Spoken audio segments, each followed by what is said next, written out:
గడిచిన 10 సంవత్సరాల్లో కంప్లీట్ చేసిన ఇళ్లు 1,58,860. దీంట్లో రూరల్లో పూర్తి చేసింది 46,689. జిహెచ్ఎంసీ పరిధిలో పూర్తి చేసిన 69,781.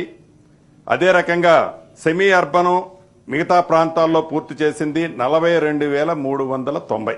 మంత్రివర్యులు ఉత్తమ్ కుమార్ రెడ్డి గారి సొంత కాన్స్టిట్యున్సీ అయిన హుజూర్ నగర్ లో 78 కోట్లు శాంక్షన్ చేసి యుద్ధ ప్రాతిపదిక మీద ఆ 2,180 ఇళ్లు కంప్లీట్ చేసే దిశగా ఈనాడు పయనిస్తున్నాం. అలా రాష్ట్రంలో ఎక్కడైతే ఒక పైలట్ ప్రాజెక్టులుగా సేకరించి వివిధ దశల్లో ఉన్న ప్రతి ఇంటిని ఈ గవర్నమెంట్ పూర్తి చేయడానికి సిద్ధంగా ఉందని మీ ద్వారా గౌరవ సభ్యులకు తెలియజేస్తున్నా. ఇంకొక విషయం ఏంటంటే ఈ రాష్ట్ర ప్రభుత్వం చిత్తశుద్ధితో పేదవాడికి ఇళ్లిచ్చే దాంట్లో ఒక ప్రత్యేకమైన స్థానం ఏర్పరచుకుంది, ఆలోచనతో ఉంది.